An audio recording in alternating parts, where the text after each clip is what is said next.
Berikut ini adalah pengumuman selama sepekan. Bagi saudara yang ingin memberikan persembahan diakonia, dapat mentransfer persembahan Bapak Ibu Saudara melalui nomor rekening berikut ini.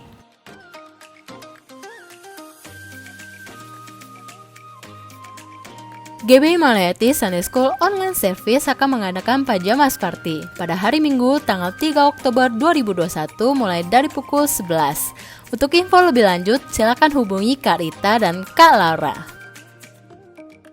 GC Online Sunday Service dengan tema Good Habits, Minggu 3 Oktober 2021 mulai dari pukul 4 sore hingga selesai, via Zoom Meeting bersama dengan Kak Eka dan Kak Ales. Jangan lupa ya!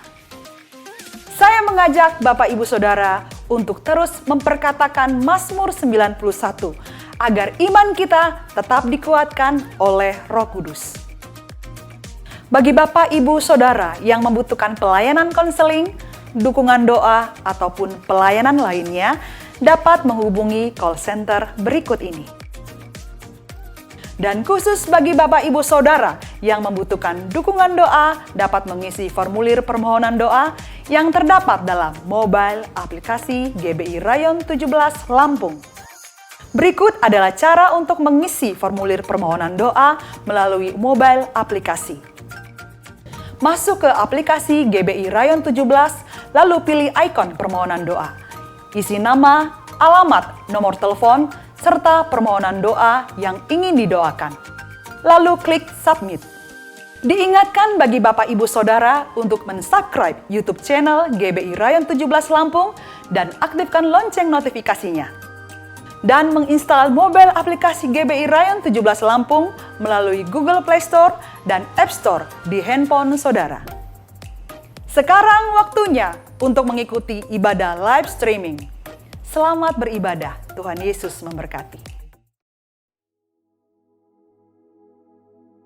Shalom saudara, saya berdoa kita semua terus ada dalam perlindungan dan penyertaan Tuhan. Ada pertanyaan, bagaimanakah seseorang dapat mempersembahkan persembahan yang hidup, kudus, dan berkenan kepada Allah? Voice of Pentecost kali ini, kita akan membahas paradigma baru dalam melakukan ibadah yang sejati. Pada masa pandemi COVID-19, tentunya kita memiliki kesulitan untuk melakukan pelayanan atau kegiatan rohani. Dalam Roma 12 ayat 1 dan 2, Rasul Paulus menasihatkan kita untuk mempersembahkan tubuh kita sebagai persembahan yang hidup, yang kudus, dan yang berkenan kepada Allah sebagai ibadah yang sejati. Sedangkan saat ini kita tidak bisa beribadah di gereja. Apakah ayat ini masih relevan? Ada beberapa kata yang harus kita perhatikan maknanya. Yang pertama, kata hidup. Hidup yang dipakai berasal dari kata Yunani, zao, yang secara harfiah berarti bernafas atau tidak mati. Bukan hanya itu saja, kata ini juga mengandung makna segar, kuat, dan efisien. Yang kedua, kudus. Kata kudus yang dipakai di sini berasal dari kata Yunani, hagios, yang secara harfiah berarti sakral atau murni, tidak bercacat secara moral.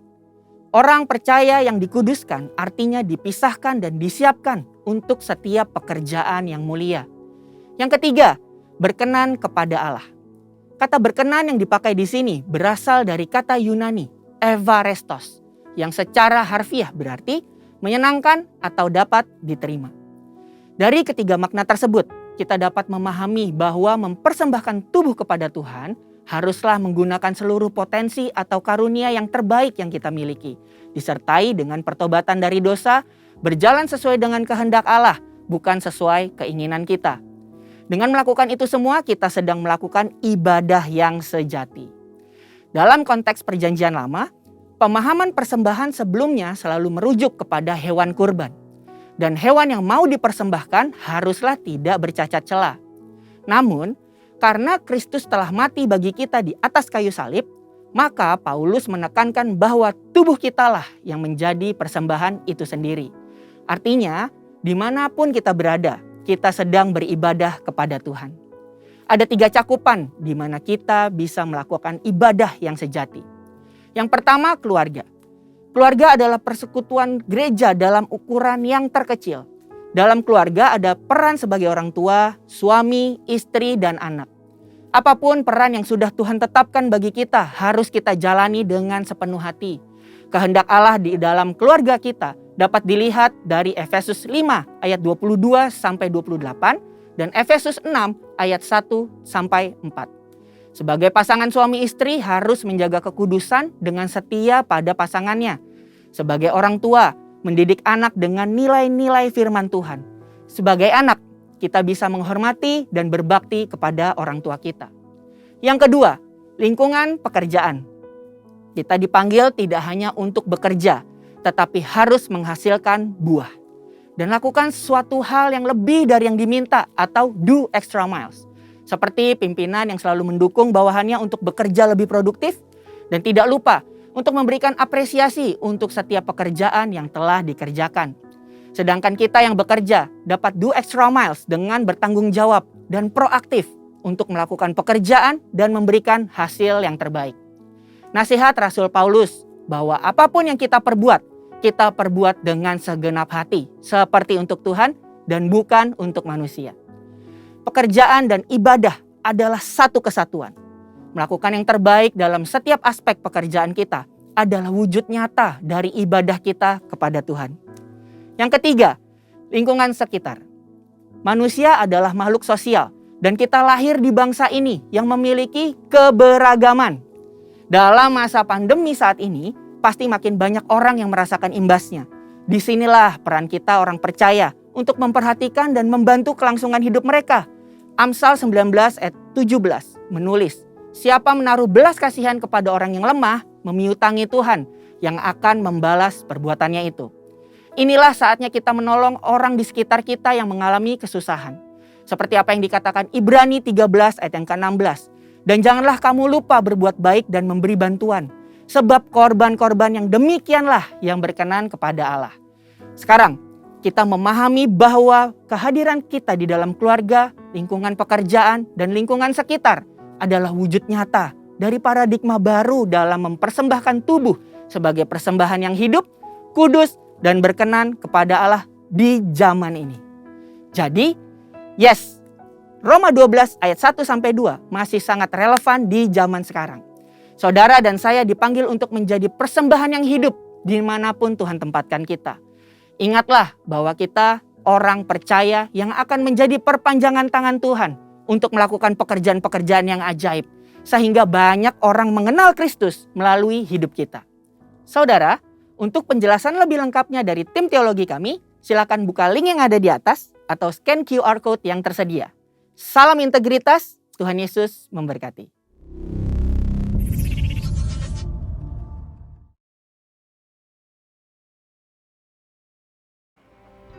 Sekarang tiba waktunya untuk kita semua bangkit berdiri bersama-sama dan mengucapkan deklarasi Pentakosta ketiga. Pentakosta ketiga adalah pencurahan Roh Kudus yang dahsyat di zaman ini melebihi yang terjadi di Azusa Street. Pentakosta ketiga akan mengakibatkan penuaian jiwa yang terbesar dan yang terakhir sebelum Tuhan Yesus datang kembali. Pentakosta ketiga akan membangkitkan generasi Yeremia, yaitu anak-anak muda yang dipenuhi Roh Kudus, cinta mati-matian kepada Tuhan Yesus, tidak kompromi terhadap dosa, dan akan bergerak untuk memenangkan jiwa.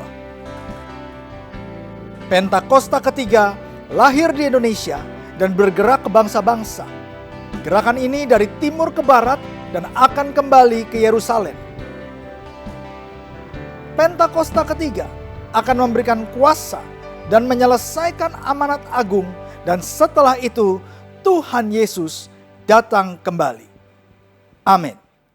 Shalom, atas anugerah dan kemurahan Tuhan, kita boleh memasuki minggu yang baru. Oleh sebab itu pagi hari ini, biarlah setiap kita membawa pujian syukur kepada Tuhan. Sebab Dia Bapa yang baik buat hidup saya dan hidup saudara. Kasih Tuhan itu tidak terbatas. Karena kasih-Nya Dia rela memberikan anaknya yang tunggal. Kalau hari ini kita akan masuk dalam perjamuan yang kudus, kita akan sehidangan dengan Tuhan. Kita boleh mengingat betapa besar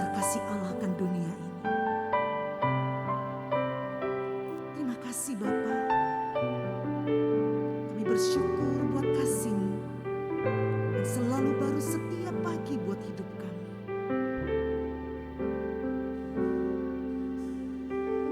Telah kulihat bukti kasih-Mu, Kau menderita gantikanku. Dengan darah-Mu Kau selamatkanku.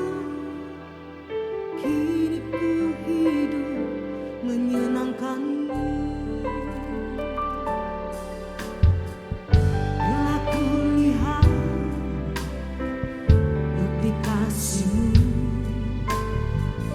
Kau menderita gantikanku. Dengan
bagiku.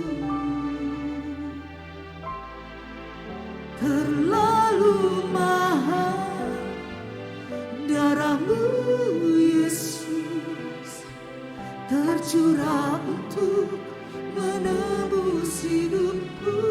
Mari umat Tuhan sambil mengangkat tanganmu. Terlalu besar kasih-Mu Bapa, pengorbanan yang Kau berikan bagiku. Terlalu mahal darah-Mu Yesus, tercurah untuk menebus hidupku. Lebih lagi katakan, terlalu besar kasih-Mu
Hadirat-Mu melawat setiap kami pagi hari ini ya Tuhan. Hadirat-Mu memulihkan setiap umat-Mu pagi hari ini ya Tuhan. Hari ini Tuhan kami berdoa Tuhan Yesus, hadirat-Mu memulihkan rumah tangga demi rumah tangga ya Tuhan. Keluarga demi keluarga, pribadi demi pribadi Engkau lawat ya Tuhan. Hadirat-Mu melingkupi setiap kami Tuhan hari ini ya Bapa. Terima kasih buat musim yang baru yang Kau berikan buat setiap kami. Terima kasih buat bulan yang baru yang Kau berikan buat setiap kami ya Tuhan. Engkau melawat setiap kami Tuhan hari ini ya Tuhan. Berkati umat-Mu ya Bapa. Kami percaya Tuhan, ketika umat-Mu lemah Engkau kuatkan. Ketika umat-Mu berputus asa Engkau memberikan pengharapan yang baru. Kami berdoa ada terobosan ilahi Tuhan hari ini buat umat-Mu ya Bapa. Mereka yang membutuhkan jalan keluar Tuhan, Engkaulah jalan kebenaran dan hidup. Terima kasih Tuhan, Engkau ajaib buat setiap kami. Terima kasih Tuhan Yesus, Engkau dahsyat buat setiap kami Tuhan pagi hari ini. Bapa, kami mau berdoa Tuhan untuk Indonesia. Kami mau berdoa untuk bangsa dan negara kami ya Tuhan yang kami kasih Bapa. Kami angkat hati kami angkat tangan kami kepadamu ya Tuhan. Lawat bangsa kami Tuhan, lawat bangsa kami Bapa. Oh Tuhan Yesus, Engkaulah pengharapan buat Indonesia Tuhan. Engkaulah jawaban buat Indonesia ya Bapa. Pakai Tuhan pemerintahan bangsa kami Tuhan untuk memulihkan negeri ini ya Bapa. Berkati Tuhan Yesus pemerintahan yang ada Tuhan. Pak Jokowi, Presiden Jokowi Tuhan, Pak Maruf Amin Tuhan, seluruh kabinet Indonesia Maju. Berkati ya Tuhan dalam nama Yesus. Kami percaya Tuhan, kami akan keluar dari krisis ekonomi ini Tuhan. Kami akan keluar dari pandemi virus corona ya Bapa. Terima kasih Tuhan. Engkaulah kesembuhan bagi Indonesia. Engkaulah yang mengangkat Indonesia ya Tuhan. Ini waktunya Indonesia masuk masa puncak kejayaan. Masuk masa puncak keemasan. Dalam nama Yesus, Indonesia akan memberkati bangsa-bangsa. Dalam nama Yesus, terima kasih Tuhan, Kau baik. Engkau ajaib buat kami Tuhan. Bapa, kami juga berdoa untuk Gembala pembina kami Tuhan, Dr. Insinyur Niko Nyoto Raharjo Tuhan. Kami berdoa Tuhan sebagai the messenger of third Pentecost ya Tuhan. Berkati Tuhan, berkati pelayanannya, berkati kesehatannya ya Tuhan. Kami berdoa untuk menyelesaikan amanat agung Tuhan. Dan membangkitkan generasi Yeremia Tuhan hari-hari ini ya Bapa. Berkati Ibu Debbie dan seluruh keluarga besarnya. Berkati Tuhan dalam nama Yesus. Kami juga berdoa untuk Gembala Rayon kami Tuhan, Pendeta Budi Cahyadi Tuhan. Berkati Tuhan sebagai suara kenabian ya Tuhan untuk Indonesia. Sebagai suara kenabian untuk bangsa-bangsa Tuhan. Biar keluar pengajaran-pengajaran dari perkataan-perkataan hamba-Mu ya Bapa. Yang memberkati bagaikan mata air yang keluar mengalir dari bait Allah. Memberikan kehidupan buat setiap yang mendengarkannya ya Tuhan. Firman Allah menyembuhkan, firman Allah memulihkan dalam nama Yesus. Terima kasih Tuhan, ini waktunya ya Bapa. Umat-Mu dibangkitkan Tuhan, berkati ya Bapa. Kami juga berdoa Tuhan untuk hamba-Mu yang Kau utus Tuhan hari ini Tuhan. Pendeta Krisili Tonga ya Bapa. Terima kasih Tuhan. Kami percaya pesan khusus yang Kau sediakan buat setiap kami hari ini. Ya Tuhan, Kau titipkan Tuhan. Kau impartasikan melalui hamba-Mu ya Bapa. Kami berdoa Tuhan, pengurapan yang baru, minyak yang baru mengalir Tuhan Yesus melalui hamba-Mu ya Bapa. Di dalam nama Yesus juga kami akan menikmati Tuhan perjamuan kudus Tuhan. Kami akan makan sehidangan di hadapan-Mu ya Bapa. Berkati, siapkan kami Tuhan, siapkan hati kami Tuhan. Untuk kami dapat makan sehidangan di hadapan hadirat-Mu. Berkati Tuhan, terima kasih Tuhan. Kami bersyukur kepadamu hari ini Bapa. Kami akan terima seluruh berkat-Mu. Di dalam nama Yesus kami berdoa, ucap syukur, haleluya. Amin. Kita sama-sama tetap bangkit berdiri. Kita mau buat pujian, kita buat raja di atas segala raja. Haleluya.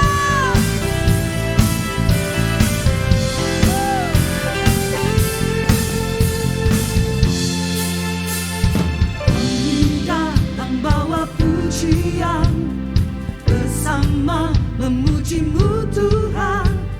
Satukan suara dan nyanyikan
Sebelum kita mendengarkan firman Tuhan, mari kita bersatu di dalam doa.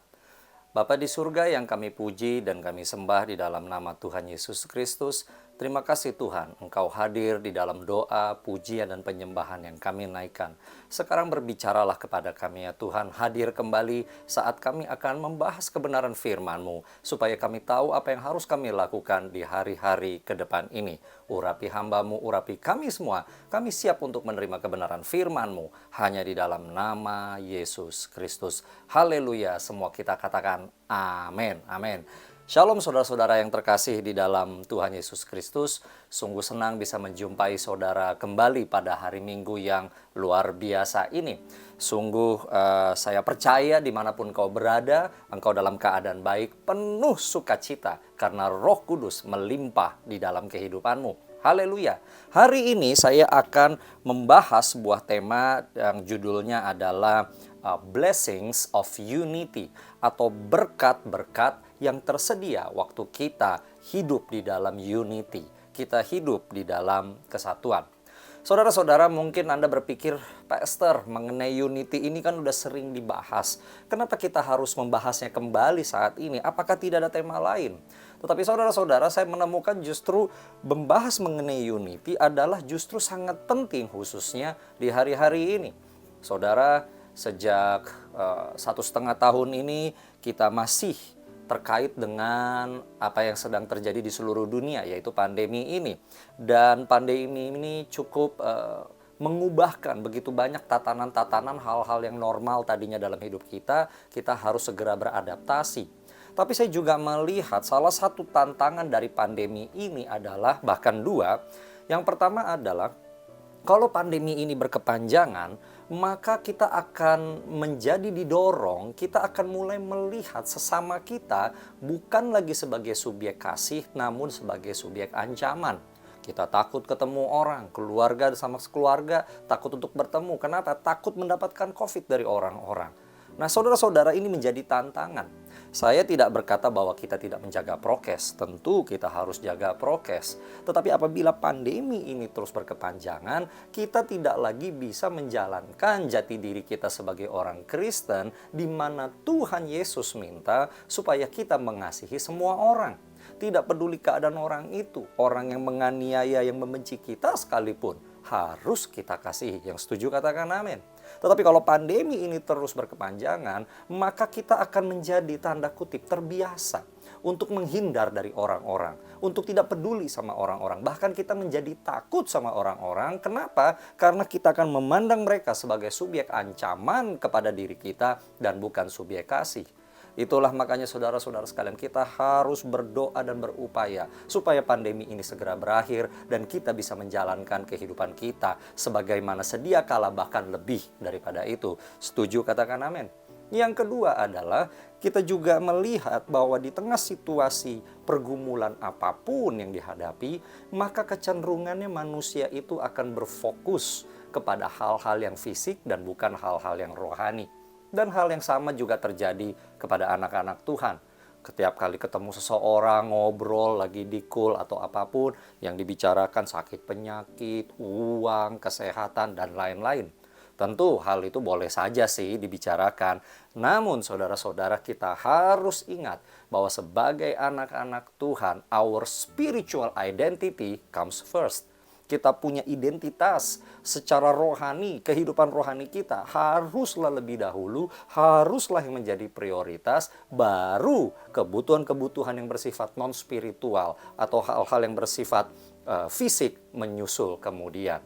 Nah, saudara-saudara, kalau kita melihat di sini, maka pandemi atau persoalan apapun adalah suatu tantangan untuk kita bisa hidup unity. Tapi dengar saudara-saudara sekalian, Allah yang kita sembah di dalam nama Tuhan Yesus Kristus menghendaki supaya kita semua para pengikutnya, kita hidup di dalam unity. Keluarga kita unity, keluarga rohani kita unity.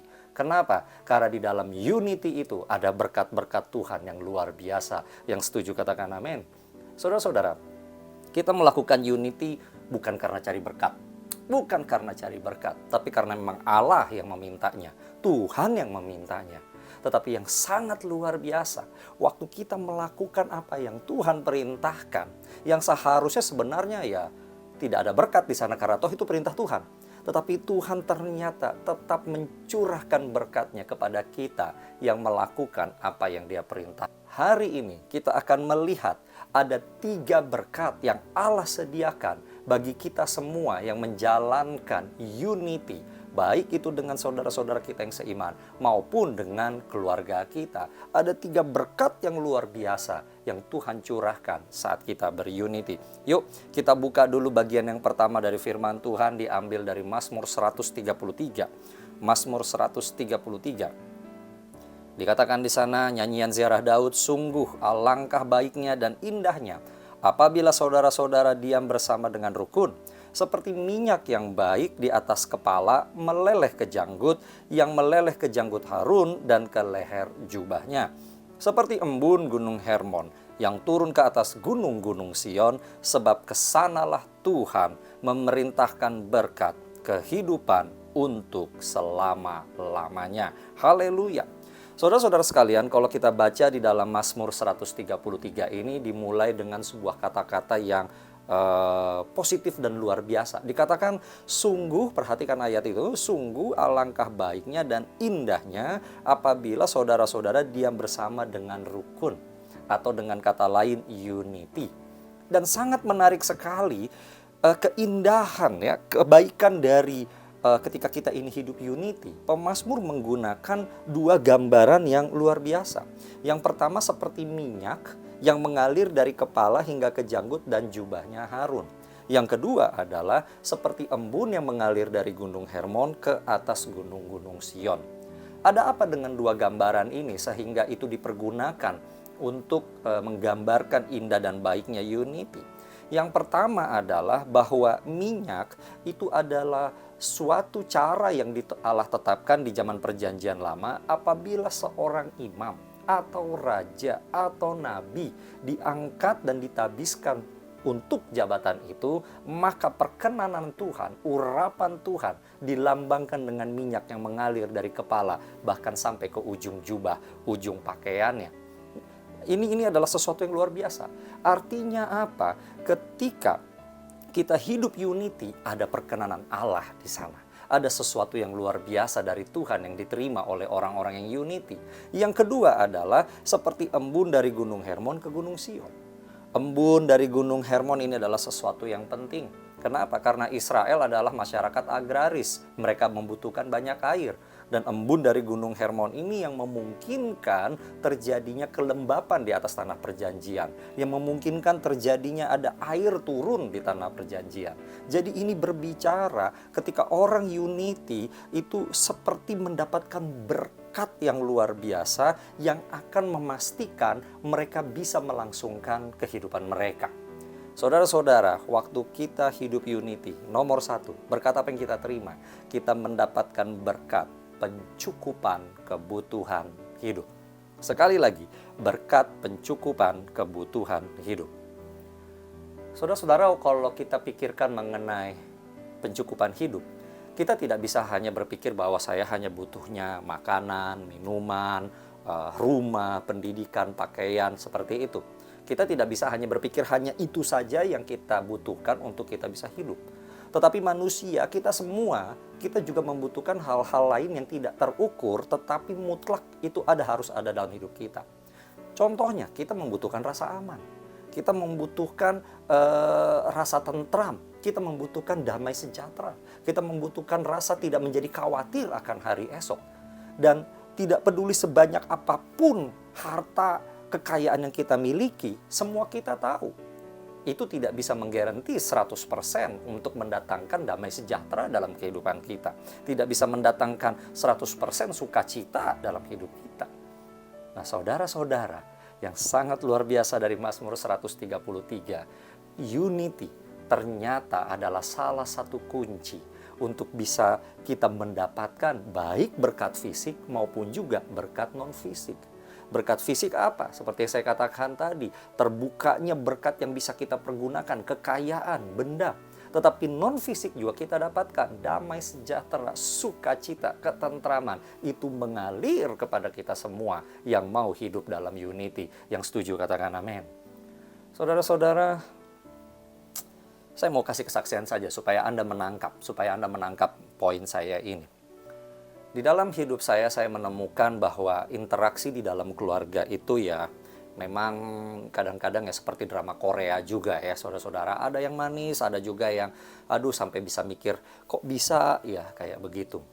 Nah saya di dalam keluarga besar saya menemukan ketika ada keluarga-keluarga yang hidupnya unity, ketika ada orang-orang yang bersaudara hidupnya unity, berkat Tuhan tuh mengalir luar biasa untuk mereka. Tetapi ketika sebuah keluarga itu gontok-gontokan, Anda ngerti gontok-gontokan, bertengkar gitu ya. Apalagi kalau udah soal harta, kalau udah soal harta pusing deh saudara ya. Itu pasti Mazmur 133 nggak terjadi dalam kehidupan mereka. Saya pernah mengalami, saya menceritakan dari keluarga besar saya sendiri ya saudara. Saya pernah melihat di dalam keluarga besar saya suatu kali om dan tante-tante saya ya, tapi bukan kandung, ini dari cabang keluarga saya yang lain gitu ya katakan. Orang tua mereka meninggal. Orang tua mereka meninggal jadi opa dan oma begitu, tapi yang bukan kandung gitu ya. Meninggal dan opa dan oma ini cukup punya uang lah, cukup punya harta. Apa yang terjadi ketika meninggal berdua, maka anak-anak mereka, om-om dan tante-tante saya bertengkar luar biasa untuk mendapatkan harta warisan.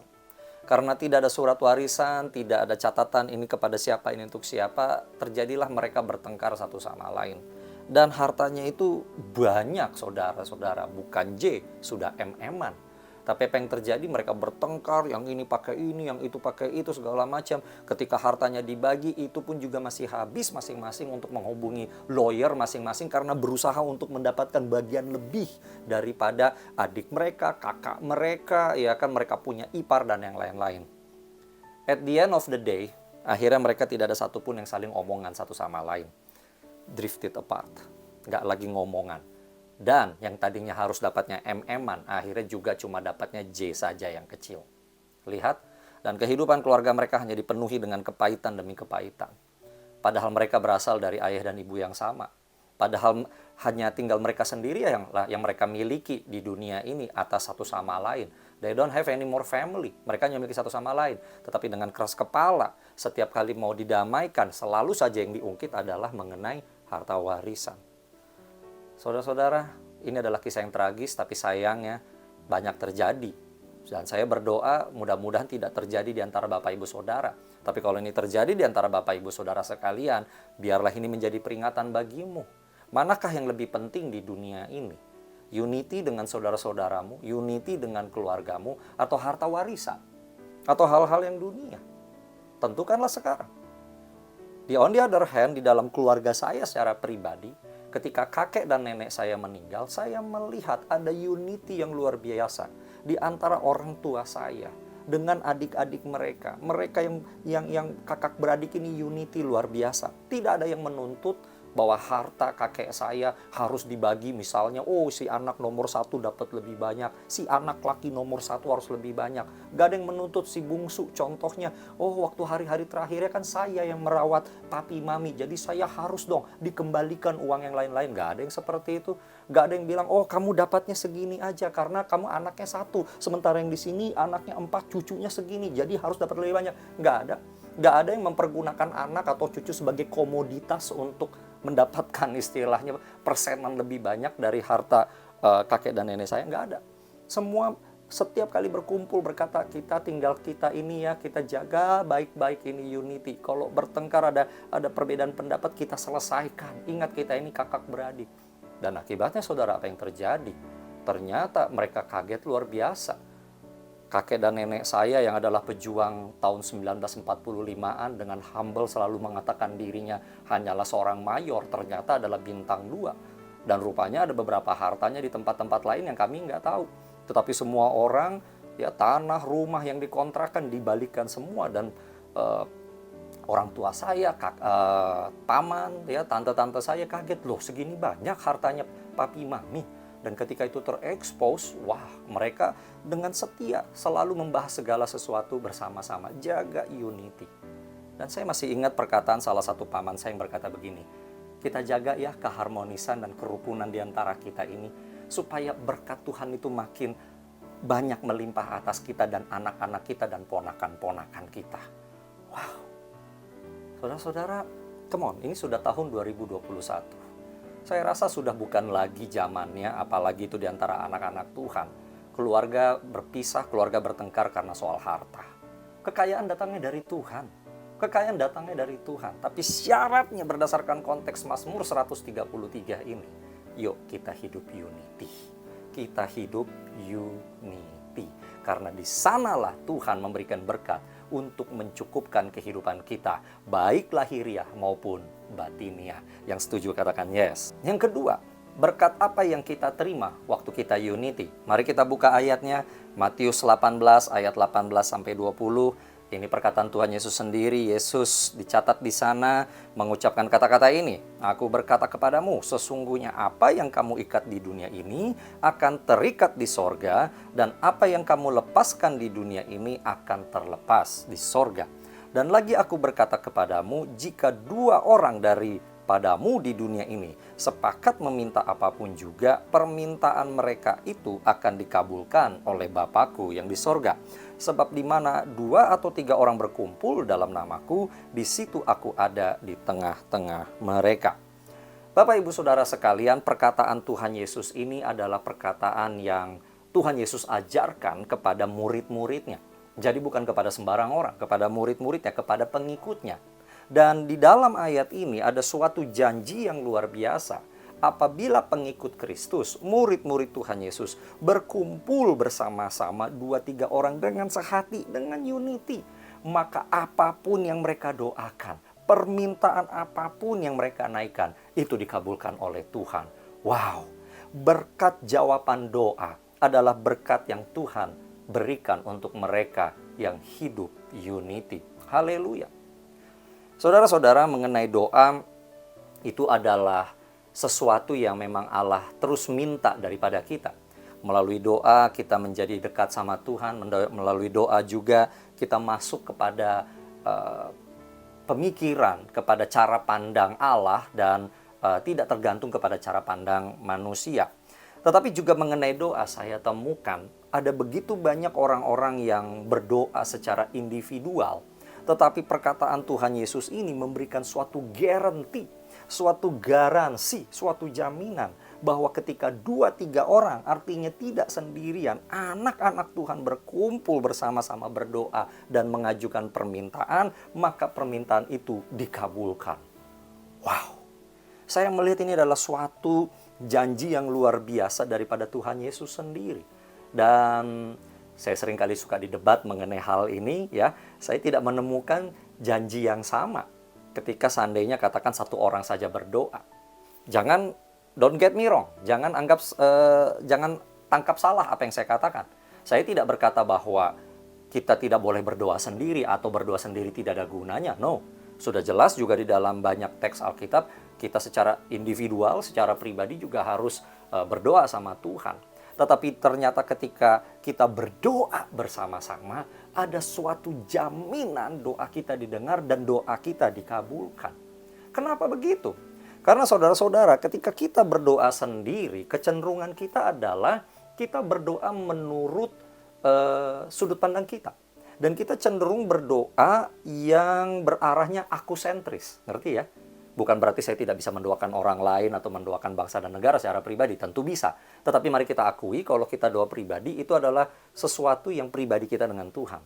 Tapi waktu kita berdoa bersama-sama, maka kita tidak bisa lagi ketika berdoa itu hanya melihat dari diri sendiri.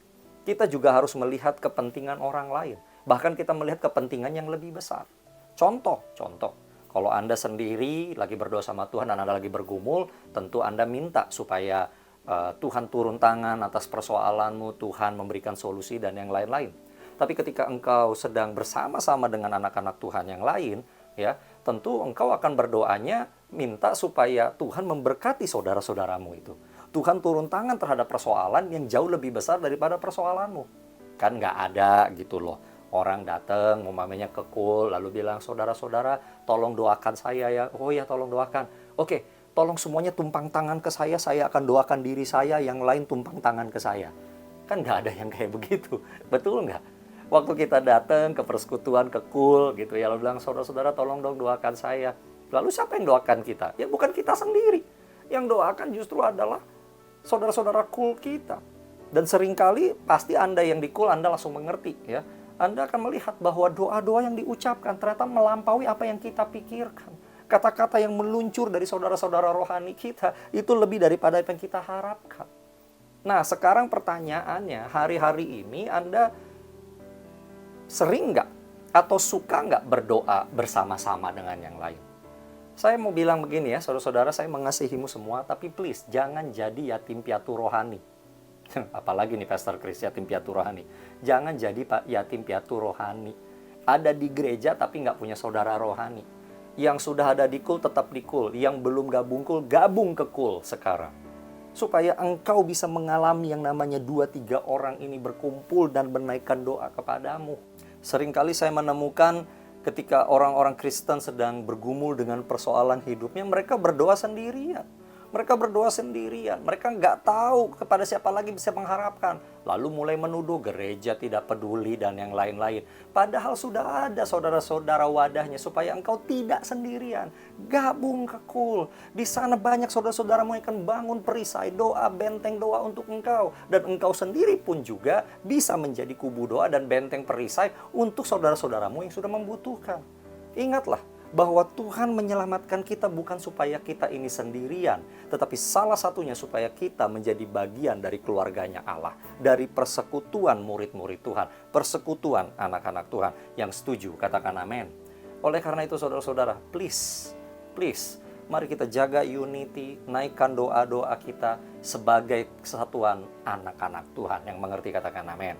Yang ketiga, yang terakhir adalah kita buka dahulu kembali lagi perkataan Tuhan Yesus dicatat di dalam Injil Yohanes pasal yang ke-17 ayat 20-23. Yohanes 17 ayat 20-23 dikatakan di sana, dan bukan untuk mereka ini saja aku berdoa, tetapi juga untuk orang-orang yang percaya kepadaku oleh pemberitaan mereka, supaya mereka menjadi satu, sama seperti engkau ya Bapa di dalam aku dan aku di dalam engkau, agar mereka juga di dalam kita, supaya dunia percaya, perhatikan, supaya dunia percaya bahwa engkaulah yang telah mengutus aku, dan aku telah memberikan kepada mereka kemuliaan yang engkau berikan kepadaku, supaya mereka menjadi satu, sama seperti kita adalah satu, aku di dalam mereka, dan engkau di dalam aku, supaya mereka sempurna menjadi satu, agar dunia tahu bahwa engkau yang telah mengutus aku dan bahwa engkau mengasihi mereka sama seperti engkau mengasihi aku. Wow. Berkat yang ketiga yang akan kita terima waktu kita unity adalah berkat penuaian jiwa-jiwa. Yang setuju katakan amin. Haleluya. Saudara-saudara, kita sebagai umat Kristen, kita dipanggil untuk memberitakan Injil, untuk memberitakan Kristus, untuk menceritakan mengenai jati diri Allah yang luar biasa, yaitu kasih. Tetapi bagaimana kita bisa menceritakan mengenai bahwa Allah itu kasih, tetapi kita sendiri sebagai anak-anak Tuhan ternyata tidak hidup dalam kasih. Kasih itu tidak hanya sekedar dipraktekkan, saudara-saudara, tapi juga harus dijalani. Seringkali orang mungkin berpikir namanya saya mengasihi dengan memberikan sumbangan, dengan memberikan bantuan. Ya itu betul, nggak salah. Tapi jangan hanya situ, saudara-saudara. Kasih itu juga harus dijalani dalam bentuk apa? Kita berkomunitas. Ya, yang namanya kasih itu bukan event, saudara-saudara. Yang namanya kasih itu it's a life. Itu adalah sesuatu yang berjalan dengan terus. Tetapi kalau kita sebagai anak-anak Tuhan tidak bisa hidup di dalam kasih, bagaimana kemudian kita bisa unity? Dan kalau kita tidak unity, lalu bagaimana orang bisa melihat kita ini pengikut Kristus sang kasih itu? Tetapi ketika dunia melihat bahwa kita sebagai anak-anak Tuhan, kita hidup di dalam unity, kita dipersatukan di dalam kasih Kristus, dunia akan tahu kita adalah pengikut Kristus. Saudara-saudara, kembali lagi di tengah pandemi ini, atau persoalan apapun lah, ya. Pandangan dunia adalah begini, ya sudahlah masing-masing orang lakukan yang terbaik. Everybody for themselves. Tetapi tidak demikian dalam pandangan Alkitab. Di dalam pandangan Alkitab justru Tuhan katakan kita harus memperhatikan yang lemah. Yang lemah perhatikan siapa Pak Kris? Perhatikan yang lebih lemah lagi. Wow. Tuhan mengatakan sekalipun kita di dalam kekurangan di dunia ini, tapi kita berkelimpahan di dalam segala hal yang lain. Sukacita, damai sejahtera, jaminan keselamatan. Kita berlimpah dalam hal itu. Dan di tengah dunia ini ketika orang itu hanya fokus kepada hal yang fisik, keuangan, apalagi kemakanan dan minuman. Sebenarnya jalan keluarnya bukan di situ. Kita tahu semua sebagai anak-anak Tuhan. Jalan keluar daripada kita dari kita stres menghadapi persoalan dunia adalah Kristus. Adalah kasih Tuhan. Tetapi bagaimana orang bisa tahu bahwa itu adalah jalan bagi mereka, bahwa itu adalah jalan keluar dari mereka, kalau mereka tidak melihat itu menjadi kenyataan dalam hidup kita. Hari ini Bapak Ibu Saudara sekalian, sekali lagi tadi saya sudah katakan di awal, jangan jadi yatim piatu rohani ya. Pastikan engkau memiliki saudara-saudari seiman di dalam hidupmu. Jangan berdoa sendirian. Pak Pendeta, saya nggak berdoa sendirian. Saya berdoa bersama istri saya berdoa sama suami saya. Itu hitungannya satu, saudara sekalian. Suami istri itu satu, dua tubuh dijadikan jadi satu. Dah, gitu. Ya, jangan ngeles. Haleluya. Please, saudara-saudara sekalian. Kalau engkau melihat di tengah situasi apapun dan persoalan yang dihadapi oleh jemaat, mereka yang paling kuat, mereka yang paling setia, mereka yang tetap beriman adalah orang-orang yang hidup di dalam unity. Saudara-saudara sekalian, 3 hal yang Tuhan berikan kepada kita waktu kita hidup unity. Yang pertama, berkat pencukupan hidup. Yang kedua, berkat jawaban doa. Dan yang ketiga, berkat penuaian jiwa-jiwa. Saat kita memancarkan kasih Allah, jiwa-jiwa akan datang dan bertanya, perkenalkan kami kepada kasih itu. Perkenalkan kami kepada sosok ilahi yang telah menjaga kalian tetap kuat, tetap solid sampai hari ini.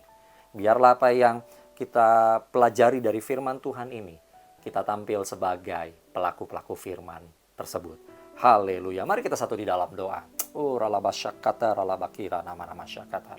Bapa di surga, terima kasih Tuhan pada hari ini Engkau mengingatkan kami melalui kebenaran firman-Mu bahwa kami sebagai anak-anak Tuhan, kami harus hidup di dalam unity.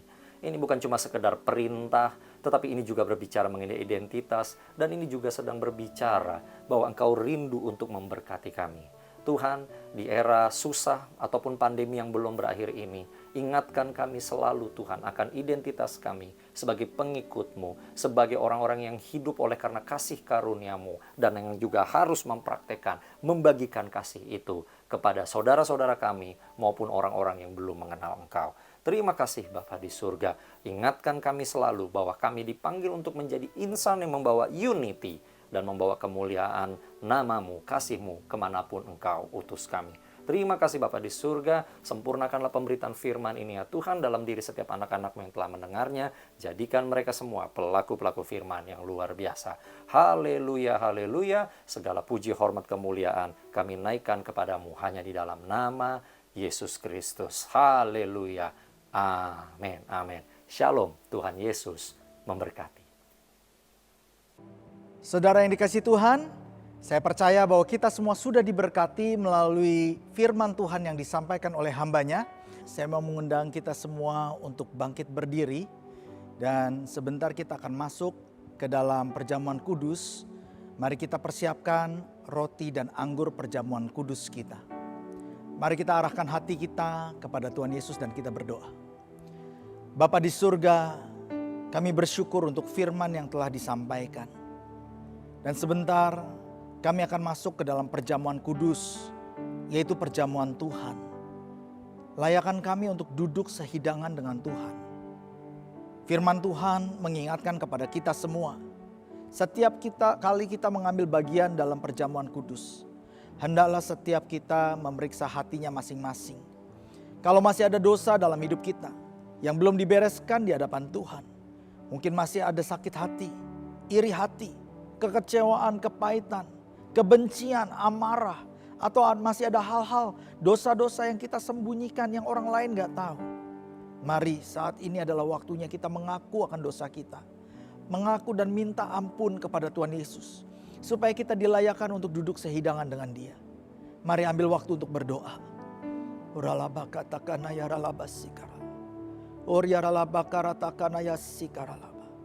Ampuni kami ya Tuhan. Sucikan kami. Basuh kami bersih dengan darah-Mu yang kudus. Layakkan kami kembali ya Tuhan di hadapan-Mu. Ampuni kalau masih ada dosa-dosa di dalam hidup kami. Yang mungkin belum dibereskan di hadapan Tuhan. Sebentar kami mau masuk duduk sehidangan dengan Tuhan Yesus. Biarlah kiranya Engkau melayakkan kami. Sehingga ketika kami mengambil bagian dalam perjamuan kudus ini. Berkat-berkat yang terbaik yang daripada Tuhan Yesus. Boleh sampai kepada umat-Mu. Terima kasih Tuhan. Di dalam nama Yesus kami mengucap syukur dan berdoa. Amin. Saudara yang dikasihi Tuhan, perjamuan kudus diperuntukkan bagi mereka yang sudah percaya. Anak-anak di bawah umur 12 tahun belum diperbolehkan untuk mengambil bagian dalam perjamuan kudus. Kalau saudara sudah persiapkan roti dan anggur saudara, mari kita bangkit berdiri, kita angkat roti di tangan kanan kita tinggi-tinggi. Sebab apa yang telah kuteruskan kepadamu telah aku terima dari Tuhan. Yaitu bahwa Tuhan Yesus pada malam ia diserahkan, ia mengambil roti dan sesudah itu ia mengucapkan syukur atasnya. Lalu ia memecah-mecahkannya sambil berkata, inilah tubuhku yang diserahkan kepada kamu. Perbuatlah ini menjadi peringatan akan aku. Saudara yang dikasihi Tuhan, bukankah roti yang kita pecah-pecahkan ini adalah persekutuan kita dengan tubuh Kristus? Amin. Mari kita makan di dalam nama Tuhan Yesus.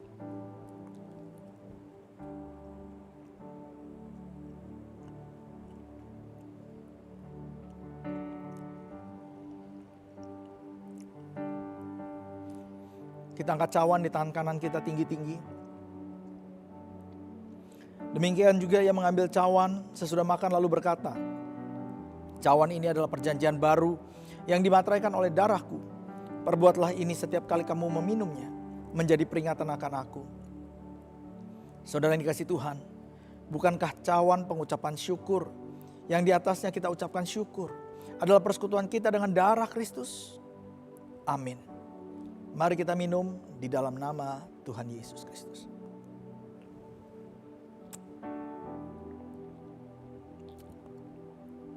Mari kita berdoa.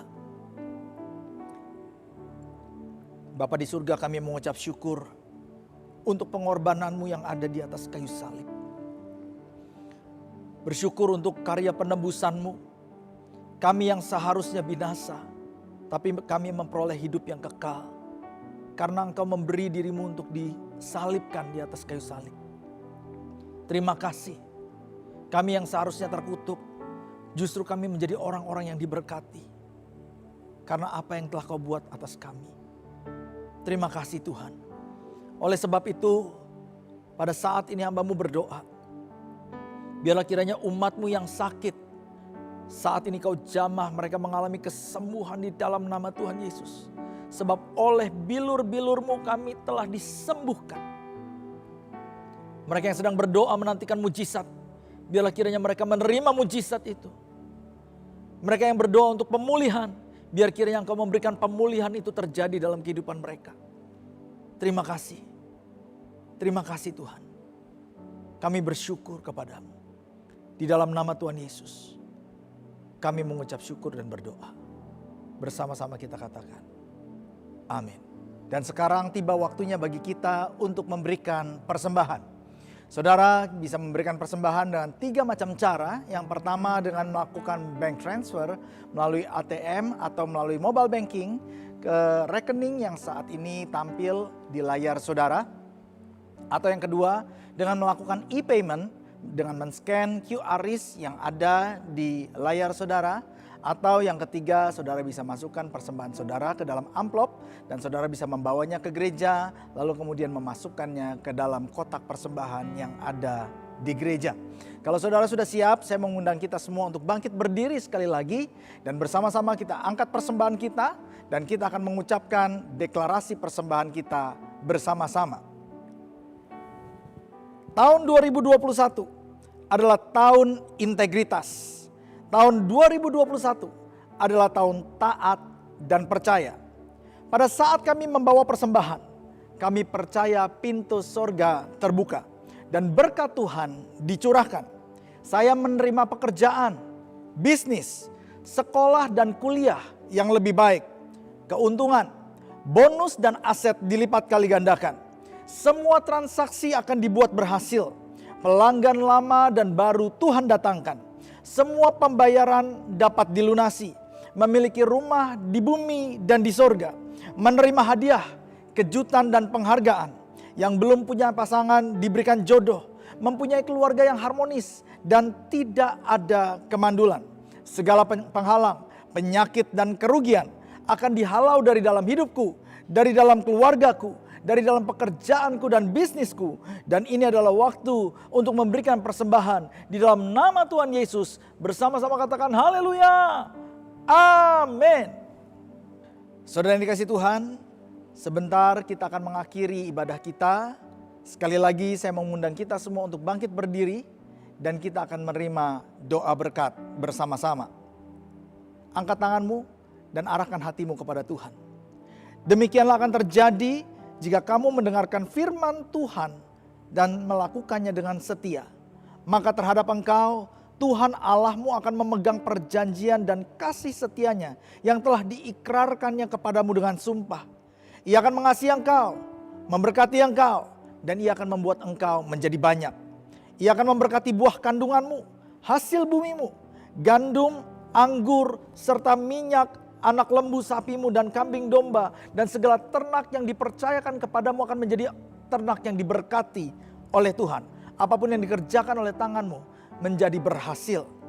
Engkau akan diberkati lebih daripada segala bangsa, dan tidak akan ada seorang laki-laki ataupun perempuan yang mandul di antara kamu. Tuhan akan menjauhkan segala sakit penyakit daripadamu, dan tidak ada satupun dari wabah celaka yang kau kenal yang akan ditimpakannya kepadamu. Berkat yang berlimpah-limpah dari Allah Bapa di sorga, kasih karunia dalam anaknya yang tunggal Tuhan Yesus Kristus, serta persekutuan yang manis dalam Roh Kudus menyertai kita semua mulai hari ini, bahkan sampai Maranatha datanglah Tuhan Yesus Kristus kali yang kedua, bahkan sampai selama-lamanya. Bersama-sama kita yang percaya kita katakan amin. Selamat hari Minggu, Tuhan Yesus memberkati. Immanuel, Allah beserta dengan kita.